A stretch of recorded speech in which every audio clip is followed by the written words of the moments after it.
¿Qué tal? ¿Cómo están?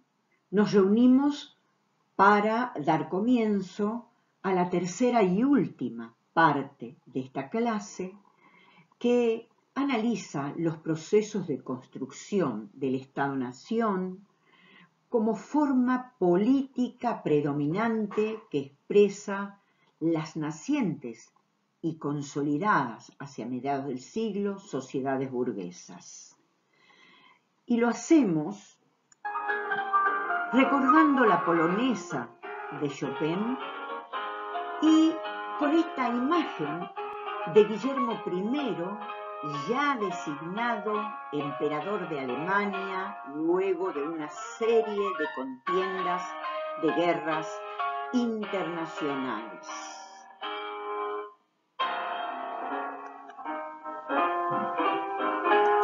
Recordemos que el Congreso de Viena, el estatuto territorial del Congreso de Viena, desconocía el principio de las nacionalidades, la voluntad de los pueblos, y al trazar el mapa político de Europa, no contempló su voluntad, sino el interés de las dinastías y aristocracias amenazadas por la tormenta revolucionaria y napoleónica.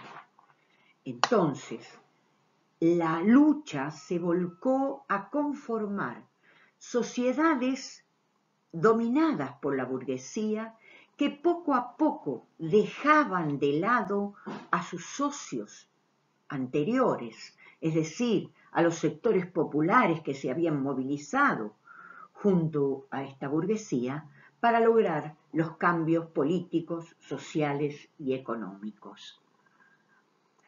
El foco de las luchas fue el del nacionalismo y el de la organización constitucional. La Constitución fue la ley fundamental de las nuevas sociedades burguesas. En su visión y en su discurso expresó la igualdad de los ciudadanos que sabemos fue retrocediendo frente a la libertad, frente a la idea de la libertad, frente a la idea sobre todo de la libertad de mercado. Significó la lucha por el poder y significó también ese proceso de organización constitucional, la ruptura con el antiguo orden social. El Estado se constituyó como comunidad humana con capacidad de ejercer cohesión en un territorio dado y sobre su población, fijar reglas por medio de un gobierno organizado.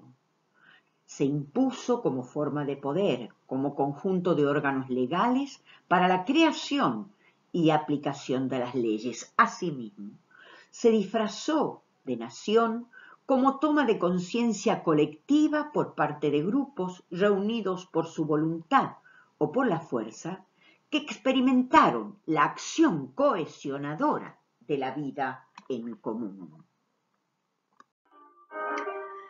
Lo relevante y común del ciclo revolucionario precedente y de los procesos que se inauguran a partir de 1848 es el de la cuestión nacional. Lo entendemos mejor teniendo como fondo la polonesa de Chopin, aunque su Polonia querida solo lograría la independencia al final de la Primera Guerra Mundial. Vamos a analizar los procesos que se dan en el reino del Piamonte y de Prusia, que se constituyeron en núcleos de la unificación italiana y alemana respectivamente. Fue necesario superar divisiones, transitar un trayecto entre lo que se aspiraba, es decir, constituir una voluntad general de pertenencia, y las realidades heterogéneas de las que se partía. Se planteaba así una tensión entre la idea de la voluntad general que habían dejado sentadas y explicitadas Rousseau y el abate Sieyès y la realidad.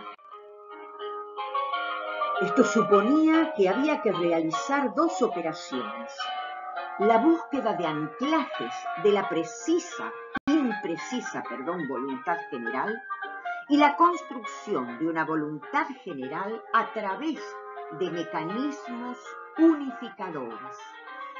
Recordemos, búsqueda de anclajes de la imprecisa voluntad general todavía y construcción de una voluntad general a través de mecanismos unificadores. Las fases de este despertar nacionalistas fueron distintas, según Roche, traducido por Joseph Fontana. La fase intelectual, la fase de difusión de la cultura nacional y la fase de agitación nacionalista de masas. Veamos el caso de Italia. Italia era una nación dividida. Había que ir muy atrás en el tiempo, a la Roma imperial incluso, para recordar las glorias de esa Italia unida. ¿Cuáles mecanismos unificadores utilizó en Italia, sobre todo el canciller del Reino de Cerdeña, Camilo Benso, conde de Cavour? Desde el punto de vista político, Cavour fortaleció el reino del Piamonte o reino de Cerdeña, donde gobernaba la monarquía de Saboya. Procedió a su modernización, a su industrialización y lo convirtió en un núcleo fuerte para generar el proceso de la unidad alemana. Mecanismos culturales, o sea, la reivindicación de un pasado común, pero sobre todo glorioso. Esto se expresó en un movimiento que vamos a conocer como Risorgimento, un vasto movimiento intelectual, político, social, en pro de la independencia italiana, que retomaba las glorias del pasado romano y demostraba así que Italia estaba predestinada para constituir una nación.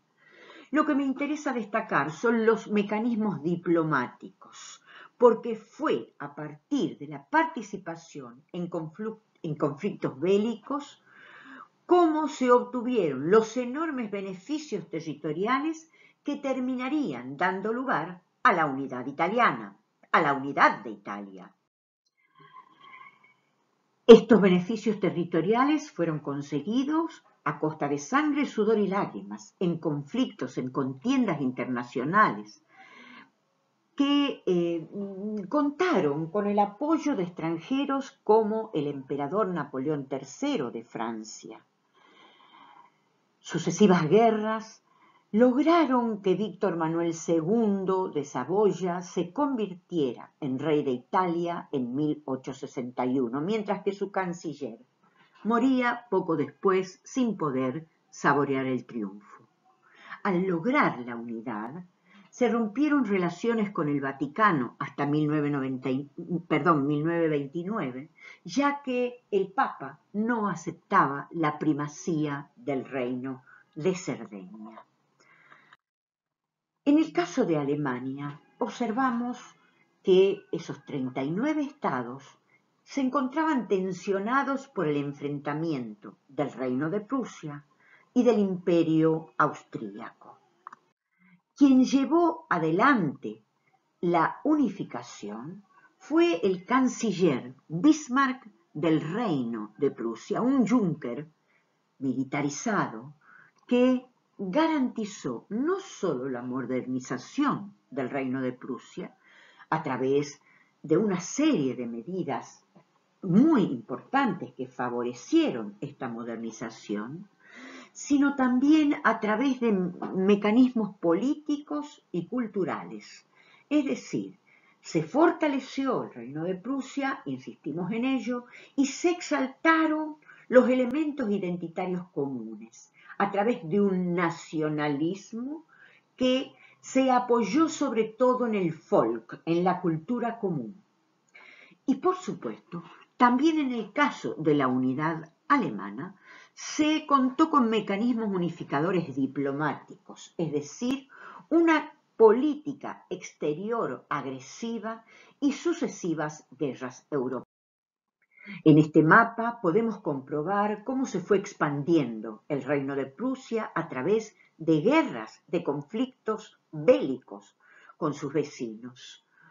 El reino de Prusia ya fue grande en 1861 y luego de la guerra contra Austria logró constituir la Confederación de Alemania del Norte. Faltaba la unión de los estados de Alemania del Sur y esa unión se produjo al enfrentar a Napoleón III de Francia en la guerra franco-prusiana. En 1871 se constituyó el Imperio alemán bajo la corona de Guillermo I de Hohenzollern. El crecimiento económico de Alemania fue realmente acelerado y se tuvo la satisfacción de obtener los territorios de Alsacia y Lorena, territorios franceses, recordemos, las dos escuelas en cuanto al principio de la nacionalidad. Si se seguía la escuela francesa, Alsacia y Lorena serían franceses, porque esa era la voluntad de los pueblos. Pero la escuela alemana consideraba que por cultura, por tradiciones, Alsacia y Lorena debían pertenecer a Alemania.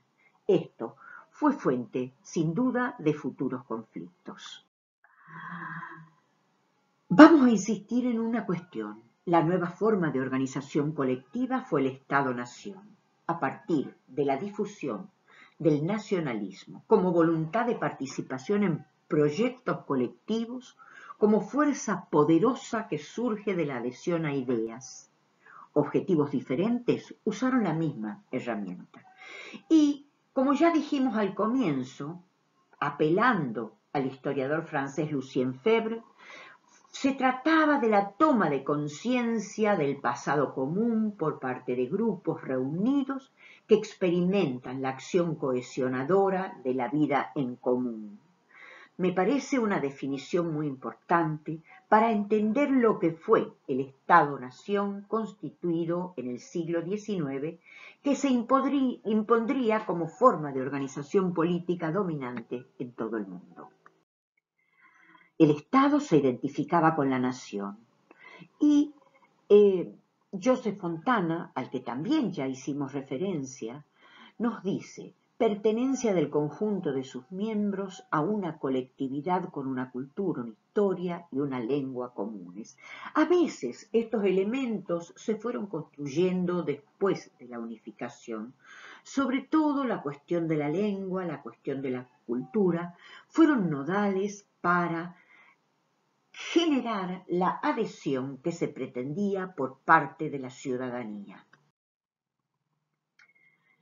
La colectividad de ciudadanos fundada en la historia, el conjunto de instituciones con capacidad de ejercer coerción, la articulación de intereses de los grupos dominantes, el fortalecimiento de los vínculos económicos que se daba a partir de la constitución de un mercado nacional o que derivaba en la constitución de un mercado nacional. La nacionalización cultural a partir de la escuela pública. Todos estos elementos formaron parte del proceso de construcción de los nuevos estados-nación. El territorio de esos estados estaba unificado, en lo posible garantizado por una frontera natural, una moneda y una fiscalidad unificada, una lengua nacional y un sistema educativo homogéneo, además de un sistema legal unificado. Tomamos esta idea del historiador italiano Poggi. La autonomía fue una cuestión de intereses y favores. La igualdad política de los ciudadanos se estableció en el discurso, pero retrocedió frente a la libertad. Y además, a través de filtros que se establecieron en cuanto a la libertad electoral. Por ejemplo, Napoleón III en Francia, si bien mantuvo el sufragio universal, también dispuso que nadie que tuviera antecedentes policiales podía concurrir a votar. Y esto le pasaba a la mayoría de los franceses que habían participado en las movilizaciones y las barricadas que precedieron a su gobierno. La burguesía tenían miedo al sufragio universal, ya lo dijimos. También los medios de comunicación social se constituyeron como formadores de opinión y como mecanismos que tendieron a garantizar la cohesión social. Por otro lado, el papel de la historia no fue menor, como tampoco el de su enseñanza y el despliegue de rituales que representaban a la nación. La construcción del pasado común dio lugar al sentido de pertenencia y de patriotismo, mientras que la educación histórica generó memorias cohesionadas como fundamento de la identidad nacional. Las efemérides y rituales también lo hicieron, las banderas, los himnos, la retórica del patriotismo. Todos estos procesos nos llevan a la tercera etapa, es decir, al ciclo de afianzamiento del liberalismo y el nacionalismo en el último tercio del siglo XIX, cuando estas corrientes cambian su fisonomía y su contenido, porque se produce la transformación del nacionalismo liberador de los primeros tiempos en otro expansivo, agresor, imperialista, un nacionalismo xenófobo que reduce la igualdad a la pertenencia común.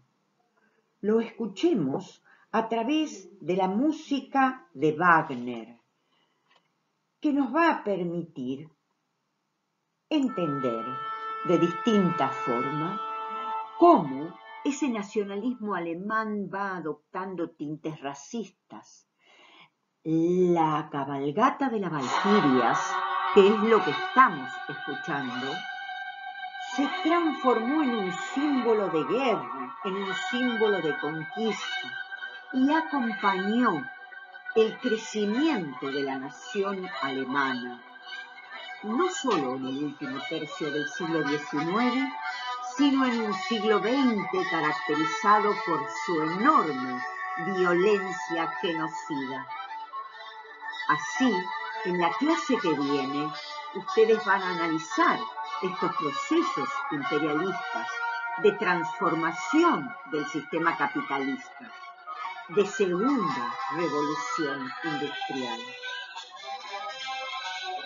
Finalmente, los voy a invitar a que reflexionen sobre todos los conocimientos que hemos desarrollado en estas clases, que lo hagan a su manera personal, de acuerdo al estilo propio que cada uno de ustedes vaya creando. Y recurran, por supuesto, a nuestras clases de consulta, a preguntar, a modificar sus ideas, a proponer ideas. Nosotros, como ya dijimos en un principio, entendemos la relación entre estudiantes y docentes como una relación de reciprocidad.